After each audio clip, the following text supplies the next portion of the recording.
don't think I'm being outrageous with this ranking. Can't imagine anybody thinks it's like a completely out of the realm of possibility. Jalen Hurts is the guy that I have as the QB1 going into the season. I'm not unique this way, but I really put a premium on the rushing upside of quarterbacks when I do these rankings. It's what's going to separate the elite passers from the elite runners as far as how I rank these guys. But if you are a threat as a runner for 6, 7, 800 yards, which there are a select few quarterbacks who are capable of putting up those types of numbers, you're going to end up really high in the rankings, as you should, because that's the difference maker. That's the cheat code in fantasy football, a quarterback who racks it up on the ground.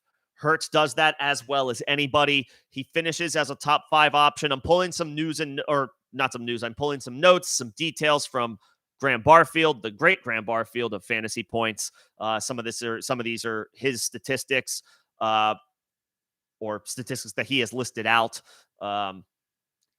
general knowledge nonetheless. Hurts has finished as a top 5 option at the quarterback position in almost 60% of his career games, 17 out of 30.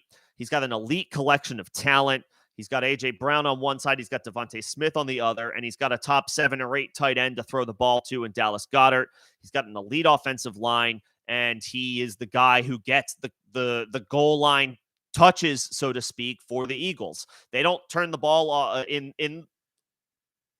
inside the 5-yard line or goal to go on the goal line, red zone opportunities, whatever have you. The Eagles turn to their quarterback, not a running back. They turn to Jalen Hurts with the elite collection of talent that he has to throw to, with the upside that he brings as a runner, with the entire collection of talent that he has around him in Philly, on that offense, along that offensive line.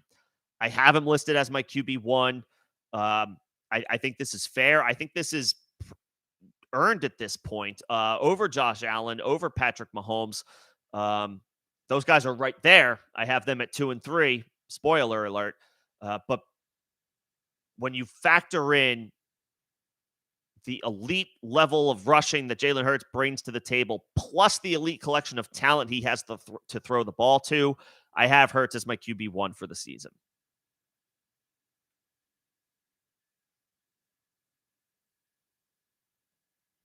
Gone is Miles Sanders, who signed with the Carolina Panthers in free agency. In is Rashad Penny and DeAndre Swift. They joined the backfield with Kenneth Gainwell to form, a 3-headed monster behind Hurts, so to speak. Penny figures to get first and second down duties. DeAndre Swift should be the change of pace, third down back, but he'll also, they can be a little interchangeable. Swift more so than Penny. Penny's not as interchangeable. He's not really known for his pass catching. But DeAndre Swift can be utilized in a bit more of a hybrid role beyond just being a passing down specialist. And then Gainwell figures to rotate in as the third guy of that group. So the Eagles retool the backfield with not a ton of resources invested. Another important thing I think to note, I forget which team it was, but there was actually a vote brought about by the rules committee when the NFL was having their offseason meetings. There was a vote brought to the table to disallow that Eagles, not really famous, but the formation that they were running over the course of this season, on fourth and short, or short goal to go, or short down to go.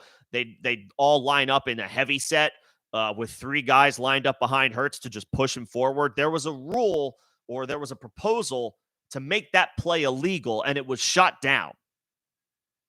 It was voted down. So that play is still legal for the 2023 season. So, Johnny, what's going on? I see your question about, do the additional running backs affect Hurts and his potential, I guess, for not just a rushing floor, but for getting those touchdowns or those short goal to go scenarios? I think my answer is no.